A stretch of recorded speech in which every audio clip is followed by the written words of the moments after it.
when death was entertainment, the brutal spectacle of public executions throughout history. Welcome to Tales Labyrinth, where we venture into history's most complex and challenging passages to understand humanity's journey. Today, we explore a disturbing reality that defined civilizations for millennia: the transformation of execution into public entertainment and mass spectacle. Stay with us through this difficult but essential exploration of how death became the greatest show societies could offer their citizens. First, the ancient arenas of death. The Colosseum rose against the Roman sky like a monument to humanity's capacity for organized cruelty. 80,000 spectators filled its tiered stone seats, cheering as condemned prisoners entered the sand-covered arena floor below. Morning executions preceded the famous gladiatorial contests, serving as warm-up entertainment for the bloodthirsty crowds. Criminals faced wild beasts released from cages beneath the arena, their desperate attempts at survival choreographed for maximum dramatic effect. The condemned wore no armor and carried no weapons against lions, bears, and bulls, trained specifically for killing. Their deaths were sometimes staged as mythological reenactments, with prisoners forced to play legendary figures meeting tragic ends. Vendors circulated through the crowd selling wine, roasted meats, and sweet pastries to spectators munching contentedly while watching humans torn apart. The combination of food, fellowship, and fatal violence created a festival atmosphere that normalized the most extreme brutality. Emperors understood that public executions served multiple purposes beyond mere justice or entertainment alone. These spectacles demonstrated imperial power, reminded citizens of consequences for lawbreaking, and provided a pressure valve for urban populations' violent impulses. The architectural genius of the Colosseum ensured every seat offered clear views of the killing floor below. Acoustic design carried the screams of the dying to the highest rows, ensuring no spectator missed any element of the deadly performance. Families attended together, parents bringing children to witness these deaths as educational experiences about justice and power. The normalization of execution as entertainment began in childhood, creating generations who viewed such spectacles as unremarkable civic events. Second, medieval execution, festivals and rituals. Cathedral bells rang across medieval towns announcing execution days, and citizens abandoned their workshops and market stalls. The town square transformed into a theater where death would soon take center stage before an audience of thousands. Merchants erected temporary stalls around the execution platform, selling food, drink, and even commemorative tokens of the day. Pickpockets worked the dense crowds, while street performers entertained those waiting for the main event to begin. The condemned prisoner was paraded through streets from dungeon to scaffold in a carefully choreographed procession. Church officials walked alongside offering final prayers, while guards prevented the crowd from tearing the prisoner apart prematurely.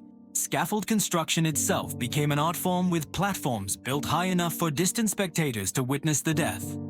Wooden structures creaked under the weight of officials, executioners, and sometimes the prisoner's family forced to attend. Execution methods varied by crime and social class, with nobility receiving relatively quick beheadings by sword.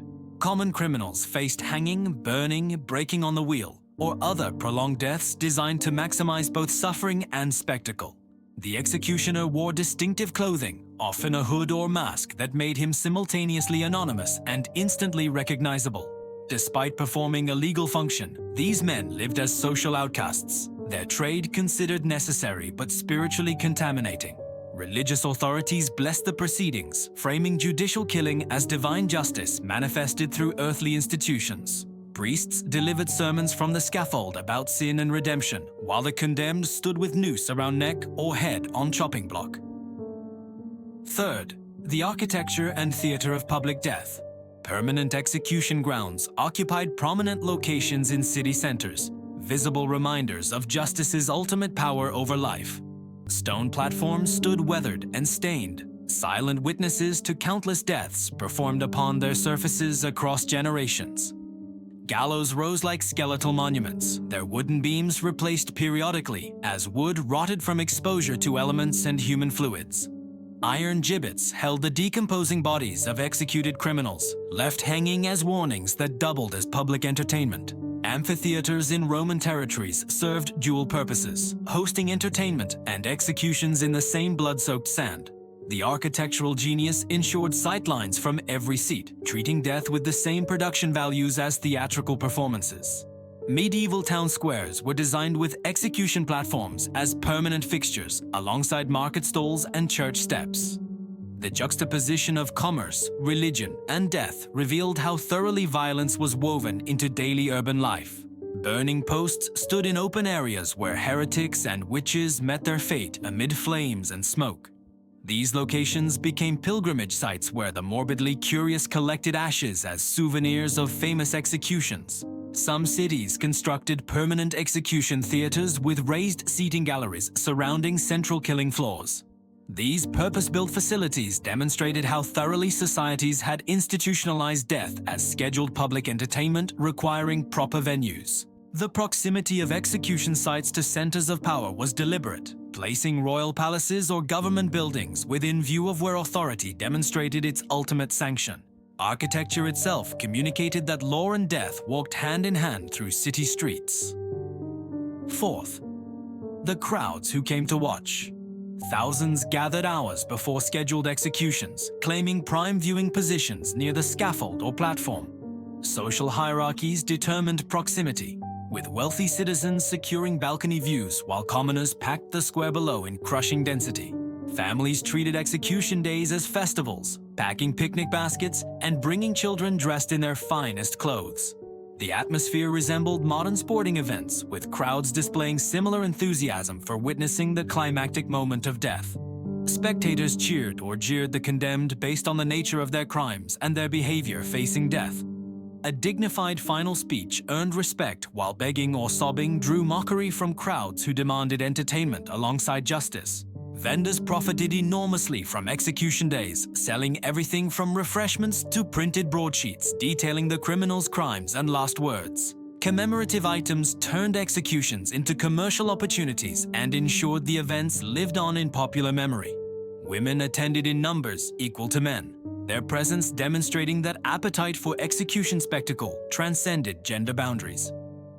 High society ladies secured private viewing platforms, while peasant women pressed against barriers separating crowd from condemned.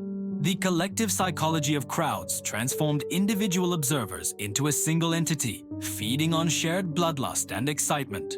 Anonymity within the mass freed individuals from personal moral responsibility, allowing behavior they might condemn in intimate settings. Some spectators attended every execution, becoming regular fixtures whose faces the condemned might recognize from previous killings.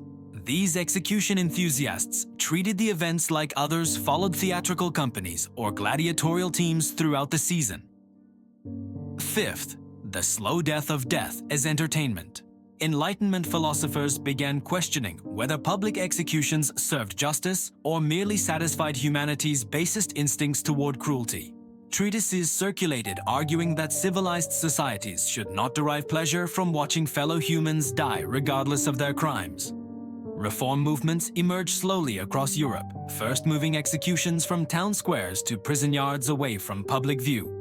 The transition met resistance from populations who considered public execution their right and privilege as citizens. The last public executions in various nations became historical events themselves, drawing unprecedented crowds numbering in the tens of thousands. Photographers captured these final spectacles, creating disturbing documentation of societies struggling between tradition and progress toward humaneness. New execution methods emphasized speed and medical efficiency over spectacle, replacing prolonged suffering with guillotines and later electric chairs. The shift from public theater to private procedure marked fundamental changes in how societies conceptualized punishment and death. Religious leaders who once blessed execution scaffolds now condemned the practice of public killing as barbaric and unchristian. The same institutions that had supported execution spectacles for centuries became advocates for private, dignified administration of capital punishment. Prison walls replaced town squares as execution venues, transforming judicial killing from public entertainment to secretive governmental function. Only designated witnesses attended, their small numbers and sober documentation contrasting sharply with the carnival atmospheres of previous centuries. The abolition of public executions represented not necessarily opposition to capital punishment itself, but recognition that death as entertainment degraded both the condemned and those who watched. Societies finally acknowledged that crowds gathering to cheer human death revealed something profoundly disturbing about collective human nature. The history of public executions as mass entertainment reveals uncomfortable truths about human nature and the thin veneer of civilization that separates us from our ancestors. For most of recorded history, watching fellow humans die was considered not just acceptable, but a desirable form of civic participation and family entertainment. Understanding this dark chapter helps us appreciate the progress humanity has made toward empathy, dignity, and recognition of fundamental human rights, even for those who have committed terrible crimes. The fact that we now find these historical practices shocking demonstrates how far collective consciousness has evolved. If this challenging exploration through history's darkest entertainment has given you new perspective on human nature and social evolution, please like this video and share it with those interested in understanding civilization's complex journey. Subscribe to Tales Labyrinth and enable notifications so you never miss our deep dives into the passages of history that shaped humanity.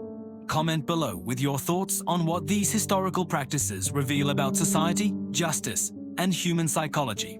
Thank you for navigating this difficult labyrinth with us. And remember that confronting our collective past, however disturbing, is essential for building a more humane future.